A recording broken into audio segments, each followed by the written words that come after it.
Hi ಎಲ್ಲರಿಗೂ ನಮಸ್ಕಾರ. ನಾನು ನಿಮ್ಮ ಸ್ವಾತಿ. ವೆಲ್ಕಮ್ ಬ್ಯಾಕ್ ಟು ಸ್ವಾತಿಸ್ ಒಗ್ಗರಣೆ ಡಬ್ಬಿ. ಇವತ್ತಿನ ವಿಡಿಯೋನಲ್ಲಿ ಕುಲ್ಫಿ ರೆಸಿಪಿನ ನಿಮ್ಮ ಜೊತೆ ಶೇರ್ ಮಾಡಬೇಕು ಅಂದ್ಕೊಂಡಿದ್ದೀನಿ.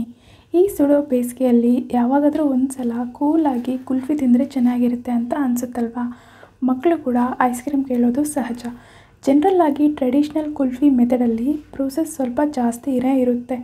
ತುಂಬ ಹೊತ್ತು ಹಾಲು ಗಟ್ಟಿಯಾಗೋವರೆಗೂ ಕುದಿಸಿ ಮಾಡ್ಕೋಬೇಕಾಗುತ್ತೆ. ಬಟ್ ನಾನಿವತ್ತು ತೋರಿಸ್ತಾ ಇರೋದು ತುಂಬ ಕಡಿಮೆ ಪ್ರೋಸೆಸ್. ಸ್ಟವ್ನ ಯೂಸ್ ಮಾಡದೆ ಈ ರೆಸಿಪಿನ ಮಾಡ್ತಾಯಿದ್ದೀನಿ. ಈಸಿಯಾಗಿ ಮಾಡ್ಕೋಬೋದು, ಹಾಗೆ ಯಾರು ಬೇಕಾದರೂ ಮಾಡ್ಕೋಬೋದು. ಡ್ರೈ ಫ್ರೂಟ್ಸ್ ಹಾಕಿ ಮಾಡೋದ್ರಿಂದ ಒಳ್ಳೆ ಇನ್ಸ್ಟೆಂಟ್ ಎನರ್ಜಿ ಕೂಡ ಇರುತ್ತೆ. ತುಂಬ ಸಾಫ್ಟಾಗಿ ಕ್ರೀಮಿಯಾಗಿ ಇರುತ್ತೆ. ವಿಡಿಯೋ ನೋಡಿ ನೀವು ಕೂಡ ತಪ್ಪದೇ ಟ್ರೈ ಮಾಡಿ. ಈಗ ಲೇಟ್ ಮಾಡದೆ ಪ್ರೋಸೆಸ್ ಏನಂತ ನೋಡೋಣ. ಫಸ್ಟ್ ಈ ರೆಸಿಪಿ ಮಾಡ್ಕೊಳ್ಳೋಕ್ಕೆ ಕುಲ್ಫಿ ಮಿಕ್ಸ್ನ ರೆಡಿ ಮಾಡ್ಕೋಬೇಕು. ಒಂದು ಪೌಡರ್ನ ಪ್ರಿಪೇರ್ ಮಾಡ್ಕೋಬೇಕಷ್ಟೆ. ಅದಕ್ಕೋಸ್ಕರ ಮಿಕ್ಸಿ ಜಾರು ತಗೊಂಡು ಅದರಲ್ಲಿ 10 ಬಾದಾಮಿ, 10 ಗೋಡಂಬಿ, 12 ಪಿಸ್ತಾನ ಹಾಕ್ಕೊಳ್ಳಿ. ನೆಕ್ಸ್ಟ್ ಇದಕ್ಕೆ 1/3 ಕಪ್ವರೆಗೆ ಸಕ್ಕರೆನ ಹಾಕ್ಕೋಬೇಕು. ಅಂದರೆ 3 ರಿಂದ 4 ಟೇಬಲ್ ಸ್ಪೂನ್ವರೆಗೆ ಹಾಕ್ಕೊಳ್ಳಿ. ನೆಕ್ಸ್ಟ್ ಇದಕ್ಕೆ 2 ರಿಂದ 3 ಏಲಕ್ಕಿನ ಕೂಡ ಹಾಕ್ಕೊಳ್ಳಿ. ಇದರಲ್ಲೇ 1 ಟೇಬಲ್ ಸ್ಪೂನ್ ಬಾದಾಮ್ ಪೌಡರ್ನ ಹಾಕ್ಕೊಳ್ಳಿ. ಇದ್ರೆ ಹಾಕ್ಕೊಳ್ಳಿ, ಇಲ್ಲಾಂದರೆ ಸ್ಕಿಪ್ ಮಾಡಿ. ಹಾಕಿದರೆ ಫ್ಲೇವರ್ ಚೆನ್ನಾಗಿರುತ್ತೆ. ಈಗ ಇವನ್ನೆಲ್ಲ ಕೂಡ ಮೆತ್ತಗೆ ಪೌಡರ್ ಹಾಕಿ ಗ್ರೈಂಡ್ ಮಾಡ್ಕೋಬೇಕು. ಸೊ ಈ ರೀತಿ ಮೆತ್ತಗೆ ಪೌಡರ್ ಮಾಡಿಕೊಂಡ್ರೆ ನಮಗೆ ಕುಲ್ಫಿ ಮಿಕ್ಸ್ ರೆಡಿ ಆಗೋಗುತ್ತೆ. ಹೀಗೆ ಗ್ರೈಂಡ್ ಮಾಡಿದ ಪೌಡರ್ನ ಪಕ್ಕಕ್ಕೆ ಇಟ್ಕೊಳ್ಳಿ. ನಿಮ್ಮ ಹತ್ರ ಕೇಸರಿ ಇದ್ದರೆ ಅದನ್ನು ಕೂಡ ಹಾಕಿ ರುಬ್ಕೋಬೋದು, ಒಳ್ಳೆ ಕಲರ್ ಬರುತ್ತೆ. ಈಗ ಇನ್ನೊಂದು ಮಿಕ್ಸಿ ಜಾರ್ ತಗೊಂಡು 250 ml ಫ್ರೆಶ್ ಕ್ರೀಮ್ನ ಹಾಕ್ಕೊಳ್ಳಿ. ಇದು ವಿಪ್ಪಿಂಗ್ ಕ್ರೀಮ್ ಅಲ್ಲ, ಜಸ್ಟ್ ಫ್ರೆಶ್ ಕ್ರೀಮ್ ಮಾತ್ರನೇ.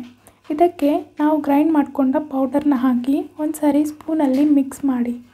ನಿಮ್ಮ ಹತ್ರ ಬೀಟರ್ ಇದ್ದರೆ ಅದರಲ್ಲಿ ಕೂಡ ಮಾಡ್ಕೋಬೋದು. ಬೀಟರ್ ಇಲ್ಲ ಅಂದರೆ ಮಿಕ್ಸಿಯಲ್ಲಿ ಮಾಡ್ಕೊಳ್ಳಿ. ನಂತರ ಇದನ್ನು ಕ್ರೀಮಿ ಟೆಕ್ಸ್ಚರ್ ಬರೋವರೆಗೆ 3 ರಿಂದ 4 ನಿಮಿಷ ಚೆನ್ನಾಗಿ ಗ್ರೈಂಡ್ ಮಾಡಿ. ಇದು ನಿಮಗೆ ಇನ್ನೂ ಕ್ರೀಮಿಯಾಗಿ ಬರಬೇಕು ಅಂದರೆ ಗ್ರೈಂಡ್ ಮಾಡಿದ ಮೇಲೆ ಫ್ರೀಝರ್ನಲ್ಲಿ 2 ರಿಂದ 3 ಅವರ್ ಇಟ್ಟು ಇನ್ನೊಂದು ಸಾರಿ ಗ್ರೈಂಡ್ ಮಾಡಿ. ಆಮೇಲೆ ಕುಲ್ಫಿ ಮೌಲ್ಡ್ಗೆ ಹಾಕ್ಬೋದು.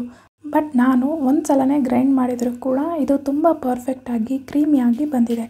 ಇದಕ್ಕೆ ನಿಮಗೆ ಇಷ್ಟ ಆಗೋದಾದರೆ 1/4 ಟೀ ಸ್ಪೂನ್ ವೆನಿಲಾ ಎಸೆನ್ಸ್ ಕೂಡ ಯೂಸ್ ಮಾಡಿ. ನೋಡಿ, ಈಗ ಕುಲ್ಫಿ ಮಿಕ್ಸ್ ರೆಡಿ ಆಯಿತು. ನಿಮ್ಮ ಹತ್ರ ಚಿಕ್ಕ ಮಡಿಕೆ ಇದ್ದರೆ ಅದರಲ್ಲಿ ಹಾಕ್ಕೊಳ್ಳಿ. ಇಲ್ಲ ಅಂದರೆ ಈ ರೀತಿ ಕಾಫಿ ಕಪ್ ಅಥವಾ ಟೀ ಕಪ್ಸ್ಗೆ ಹಾಕ್ಕೊಳ್ಳಿ. ಇದಕ್ಕೆ ಕುಲ್ಫಿ ಮಿಕ್ಸ್ನ ಹಾಕ್ಕೊಳ್ಳಿ. ಇದರ ಮೇಲೆ ಸಣ್ಣಗೆ ಕಟ್ ಮಾಡಿದ ಡ್ರೈ ಫ್ರೂಟ್ಸ್ನ ಕೂಡ ಹಾಕ್ಕೊಂಡು ಇದರಲ್ಲಿ ಐಸ್ ವಾರ್ಮ್ ಆಗದೆ ಇರೋದಕ್ಕೆ ಈ ರೀತಿ ಕವರ್ ಅಥವಾ ಬಟರ್ ಪೇಪರ್ನ ಹಾಕಿ ಕ್ಲೋಸ್ ಮಾಡಿ ರಬ್ಬರ್ ಬ್ಯಾಂಡ್ ಹಾಕ್ತಾ ಇದ್ದೀನಿ. ಈಗ ಇದನ್ನು ಫ್ರೀಝರಲ್ಲಿ ಓವರ್ನೈಟ್ ಫ್ರೀಸ್ ಆಗೋಕ್ಕೆ ಇಡಿ. ಮಿನಿಮಮ್ 8 ಅವರ್ಸ್ ಫ್ರೀಝರ್ನಲ್ಲಿ ಫ್ರೀಸ್ ಮಾಡಿಕೊಂಡ್ರೆ ನಮ್ಮ ಕುಲ್ಫಿ ಅನ್ನೋದು ರೆಡಿ ಆಗೋಗುತ್ತೆ. ಆಮೇಲೆ ಸರ್ವ್ ಮಾಡ್ಕೋಬೋದು. ನೋಡಿ, ಕೂಲಾಗಿ ಪರ್ಫೆಕ್ಟ್ ಕನ್ಸಿಸ್ಟೆನ್ಸಿಯಲ್ಲಿ ಕುಲ್ಫಿ ಅನ್ನೋದು ರೆಡಿ ಆಗೋಯ್ತು. ಅಷ್ಟೇ ಸಿಂಪಲ್ಲಾಗಿ ಸ್ಟವ್ ಅನ್ನೋದು ಯೂಸ್ ಮಾಡದೆ ಈ ರೀತಿ ಕುಲ್ಫಿನ ಈಸಿಯಾಗಿ ಮಾಡ್ಕೋಬೋದು. ಈ ಸಾರಿ ಮಕ್ಕಳು ಐಸ್ ಕ್ರೀಮ್ ಕೇಳಿದರೆ ಈ ರೀತಿ ಕುಲ್ಫಿ ಮಾಡಿಕೊಡಿ. ಮಕ್ಕಳು ಇಷ್ಟಪಟ್ಟು ತಿಂತಾರೆ. ಹಾಗೆಯೇ ಡ್ರೈ ಫ್ರೂಟ್ಸ್ ಹಾಕಿ ಮಾಡಿರೋದ್ರಿಂದ ಒಳ್ಳೆ ಎನರ್ಜಿ ಆ್ಯಂಡ್ ಗುಡ್ ಫ್ಯಾಟ್ಸ್ ಇರೋದ್ರಿಂದ ಯಾರು ಬೇಕಾದರೆ ಇದನ್ನು ತಿನ್ನಬಹುದು. ಸೊ ಈ ಕುಲ್ಫಿ ಐಸ್ ಕ್ರೀಮ್ನ ನೀವು ಕೂಡ ಟ್ರೈ ಮಾಡಿ. ಟ್ರೈ ಮಾಡಿದ ಮೇಲೆ ನಿಮಗೆ ಹೇಗೆ ಬಂತು ಅಂತ ಕಾಮೆಂಟ್ಸಲ್ಲಿ ಹೇಳೋದನ್ನ ಮರಿಬೇಡಿ.